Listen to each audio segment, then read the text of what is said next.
Welcome to the deep dive. We're going past the headlines today, really drilling down into how government bureaucracy actually works. Specifically, the public procurement process. If you want a masterclass in how powerful interests can sometimes manipulate seemingly neutral rules, this is it. Our mission today is to expose one specific technique. It's highly effective, apparently, used to cut down competition before bids are even opened. Yeah, we're looking right into the fine print. The kind of detail that can make or break a company, really, regardless of how capable they are. The sources we looked at call this thing the lockup specification. A lockup specification, okay. It's a powerful tool, often kind of hidden within the technical criteria for a public contract. Right. Let's define that clearly for everyone listening. What makes a specification a lockup spec? Because, on the surface, every government agency wants a qualified vendor, don't they? Exactly. And that's what makes it tricky. A lockup specification is a criterion. It could be a specific material, maybe a certification, or a type of experience requirement that's put into the bidding documents. But it's intentionally designed to be so narrow, so specialized, that it really only serves one function, filtering out, say, 99% of potential bidders. So the goal isn't just getting someone competent. The goal is actually exclusion. Precisely. The real intent behind it is to limit competition, drastically limit it, usually. It ensures that one particular supplier, often one that's already favored, is basically positioned with the utmost advantage to win the contract. Okay. And what's really crucial for you to grasp here is that this kind of tactic, it transcends specific laws. Whether we're talking about general public bidding acts like RA12009 or maybe newer ones, it doesn't really matter. These specifications, they're details hidden in plain sight, and they work regardless of the main statute. That makes perfect sense. Yeah. Because the real action, as always, it's in the details, right? The implementation, not just the big law itself. Okay, let's unpack this. You mentioned a concrete example from the source material. This is where it gets really interesting, I think. Right. Let's look at a case involving public security services, specifically services contracted by a government hospital. So, to qualify for the bid, the procurement document stated that the security agency needed, get this, 2 years of continuous service experience, specifically in a tertiary hospital setting. 2 years, tertiary hospital experience. Okay, that sounds pretty legitimate on the face of it. Hospitals are complex, right? You probably do need specialized security knowledge. It sounds totally legitimate. That's the genius, or maybe the problem, with a lockup spec. But let's look at the consequence. By demanding tertiary experience, they instantly disqualify most security agencies that might have decades of experience in other complex fields. Or even other hospitals. Exactly. Or even those with significant experience in, say, primary or secondary healthcare facilities, maybe large ones. I see the filter now. So an agency could have, maybe 5 years of solid security work at a major children's hospital, which you'd think is just as sensitive, right? Absolutely. Arguably. But because that hospital wasn't officially designated tertiary, they're out. Or at least severely hampered. The specificity is the weapon here. That's it. The specificity of that one word, tertiary, just locks up the competition. And, we should point out this kind of filtering mechanism, it goes way beyond just hospital security. We see lockup specs in IT procurement, for example, maybe demanding ownership of some highly specialized, often obscure ISO certification that only one vendor ever bothered to get, or requiring a bidder to own some piece of proprietary machinery that's incredibly expensive, maybe even custom designed by the favored supplier themselves. Or it could be something much simpler, right? Like a proximity requirement. You must have an office within, say, 5 kilometers of the agency awarding the contract. Right. Which, surprise, surprise, favors the company that's already there, the incumbent. Exactly. They function as bureaucratic choke points. So, for you listening, trying to cut through the noise and understand a new field quickly, this highlights something really critical.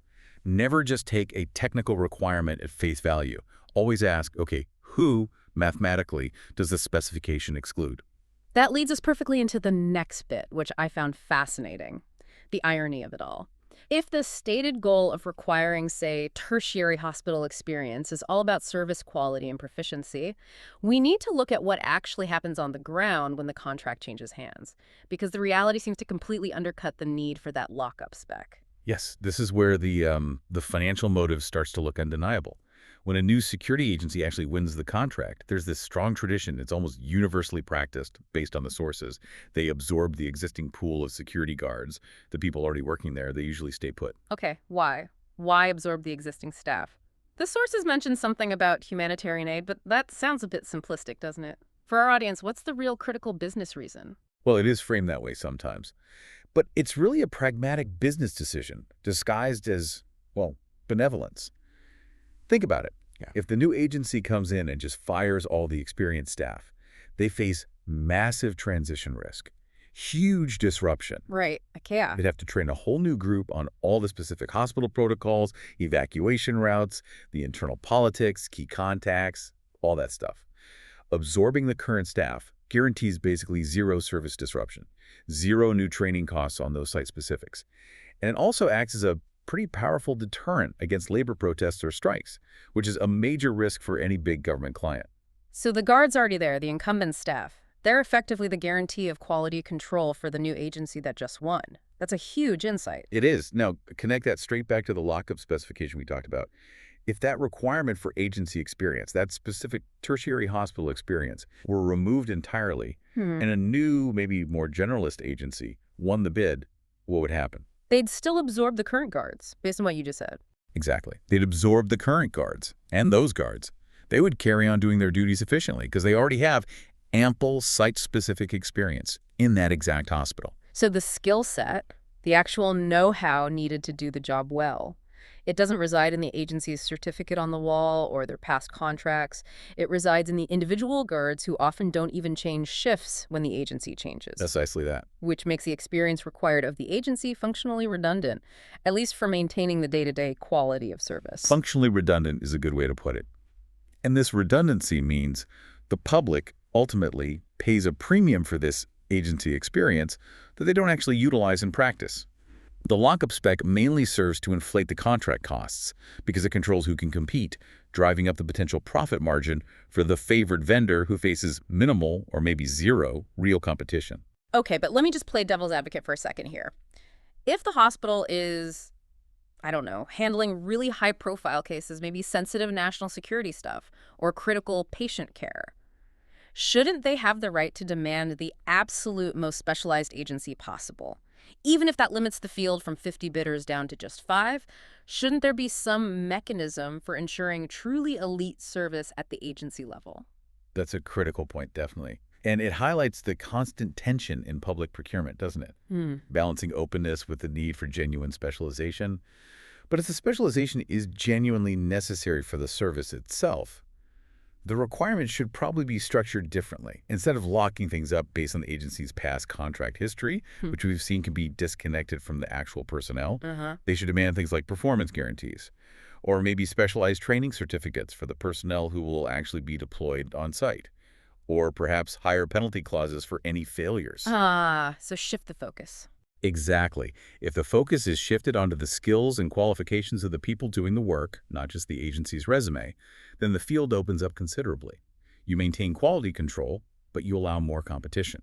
That structural shift seems key, because if the only remaining function of that lockup spec is just to limit competition and basically steer the contract towards a specific entity, then it stops being a quality control measure and starts looking a lot more like a manipulation tool. The motive becomes primarily structural and financial, yes.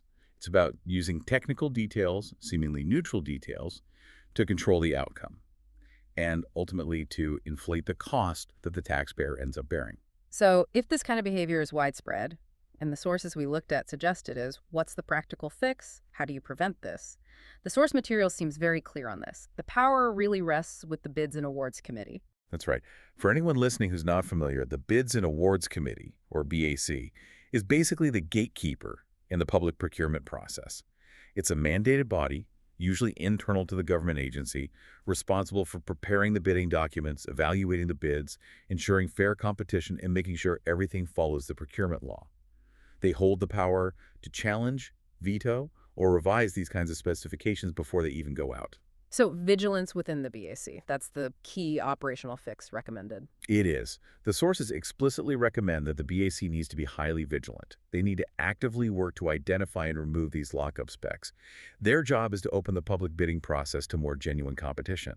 Their duty really is to critically assess every specific requirement against a couple of key questions. 1, is this genuinely necessary for quality service delivery?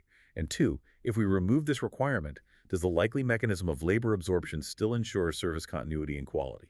And if the answer to that second question is yes, meaning the service quality stays high because the experienced people on the ground remain, then that specific agency-level requirement probably has no real public benefit. It likely serves only a private interest.